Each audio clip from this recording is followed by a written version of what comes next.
নমস্কার বন্ধুরা, সবাই কেমন আছেন? নিশ্চয়ই ভালো আছেন। চন্দনা ফুড হাবে সবাইকে আরেকবার স্বাগত জানাই।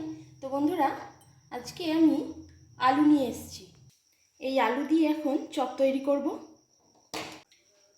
তো আলুগুলোকে এইভাবে দুখালি করে নিয়ে সেদ্ধ করে নেব। তো সন্ধেবেলা হলেই মনে হয় কি খাই। তো আজকে একটু চপই বানিয়ে ফেলি। মুড়ি দিয়ে চপ সন্ধেবেলা একদম জমে যাবে। কটা আলু আমি এইভাবে দু পিস করে নিয়েছি। আলুগুলো সেদ্ধ করার জন্য এখানে জল বসিয়ে দিয়েছি, আর জলের মধ্যে একটু লবণ দিয়ে দিচ্ছি। আলুগুলো যাতে তাড়াতাড়ি সেদ্ধ হয়ে যায়, তো আমি একটু চাপা দিয়ে দিই। আলুটা সেদ্ধ হয়ে গেছে, আমি এখন তুলে নিচ্ছি।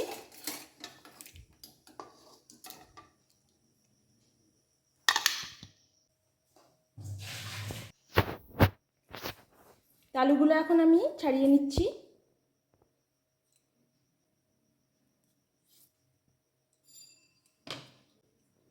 সবকটা আলু এইভাবে ছাড়িয়ে নেব। আলুগুলো সব ছাড়ানো হয়ে গেছে। আজকে চপের জন্য আমি এই উপকরণগুলি নিয়েছি। এখানে আদা রসুন বাটা, দুটো বড় সাইজের পেঁয়াজ কেটে নিয়েছি, ধনেপাতা কুচি, জিরে নিয়েছি, জিরেটা ভেজে গুঁড়িয়ে নেব, 4টে শুকনো লঙ্কা নিয়েছি, এগুলো আমি চিলি ফ্লেক্স করে নেব, আর এখানে একটু বাদাম নিয়েছি। আর সব থেকে মেন সেটা হচ্ছে এখানে আমি গণেশের বেসন নিয়ে নিয়েছি, যেটা দিয়ে আজকে চপটা তৈরি হবে।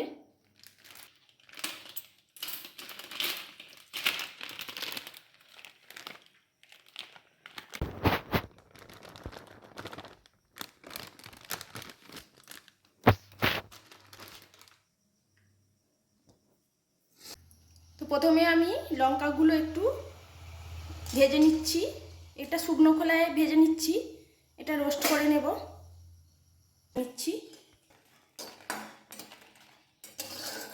লঙ্কাটা হয়ে গেছে, এবার তুলে নিচ্ছি।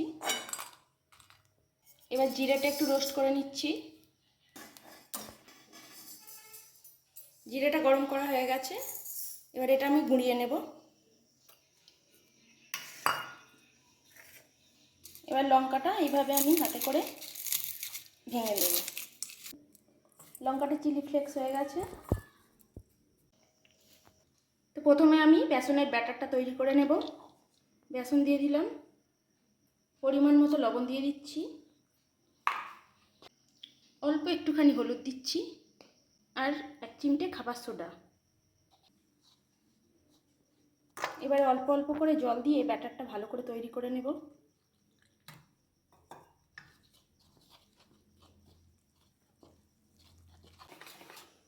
দেখুন এইভাবে ব্যাটারটা তৈরি করে নিয়েছি।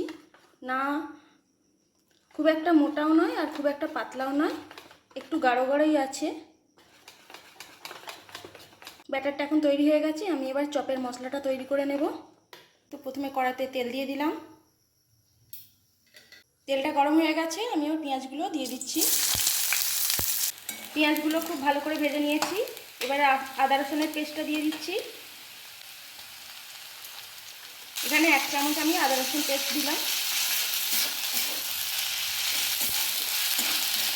তো আদা রসুনের পেস্ট দিয়ে পেঁয়াজটা ভালোভাবে ভেজে নিয়েছি। এবারে আমি আলুগুলো দিয়ে দেব। তো আলুগুলো আমি কড়াতেই ম্যাশ করে নেব। একটা ছাঁচা নিয়ে নিয়েছি, ছাঁচা দিয়ে এইভাবে একটু ভেঙে দেব। তো আলুগুলো পুরো ভালো করে ম্যাশ করে নিয়েছি। পুরোপুরি একদম মেখে নিইনি, একটু ডালা ডালা আছে। চপেতে একদম মেখে নিলে কিন্তু ভালো লাগবে না, এরকম একটু দানা দানা থাকলেই ভালো লাগবে। এবারে মশলার মধ্যে আমি পরিমাণ মতো লবণ দিয়ে দিচ্ছি। আগেও অল্প লবণ দিয়েছিলাম, কিন্তু আরেকটু দিয়ে দিচ্ছি। একটু হলুদ গুঁড়ো দিচ্ছি, চিলি ফ্লেক্সটা দিয়ে দিচ্ছি। এবারে বাদাম কুচিগুলো দিয়ে দিচ্ছি। বাদামটা কিন্তু অপশনাল, আপনারা দিতেও পারেন নাও পারেন, কিন্তু বাদামটা দিলে বেশ খেতে ভালো লাগে, তাই দিলাম। এবারে ধনে গুঁড়োটা দিয়ে দিচ্ছি, জিরে গুঁড়োটা দিয়ে দিলাম, আর ধনে পাতা কুচিগুলো দিয়ে দিচ্ছি।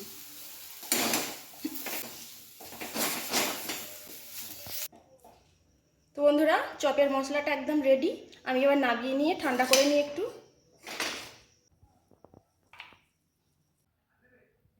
তো মশলাটা এখন ঠান্ডা হয়ে হয়ে গেছে, আমি এবার চপের শেপগুলো দিয়ে দিচ্ছি। এই হাতে একটু আমি বেসন নিয়ে নিলাম, হাতের তালুতে।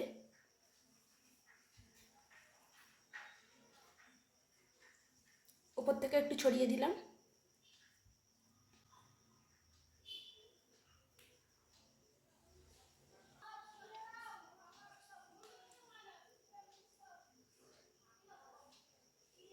একটা তৈরি হয়ে গেল।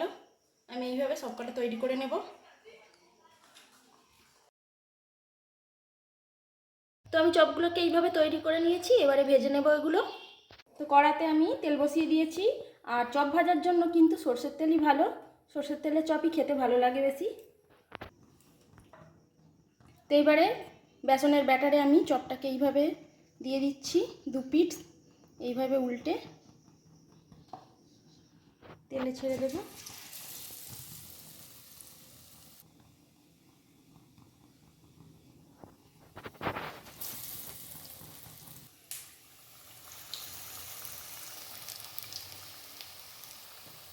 এক সাইডটা হয়ে গেছে, আমি এবার উল্টে দেব।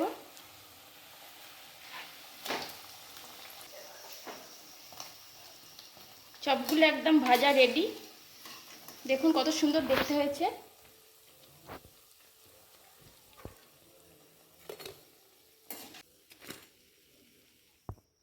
তো বাকিগুলো আমি এইভাবে সব ভেজে নেব।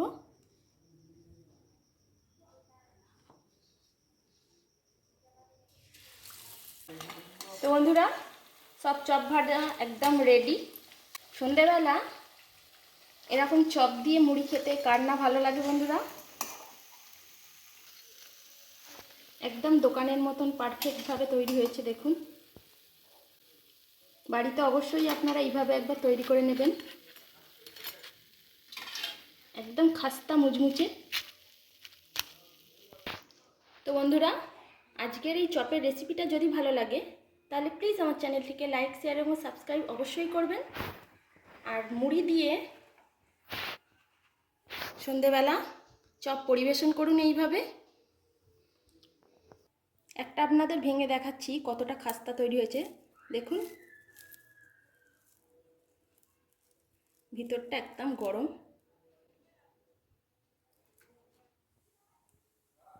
তো বন্ধুরা, আমরা তো এখন চপ মুড়ি খাওয়া শুরু করে দিচ্ছি। তো আপনারাও বাড়িতে এইভাবে একবার তৈরি করে খান। সবাই সুস্থ থাকুন, ভালো থাকুন, ধন্যবাদ।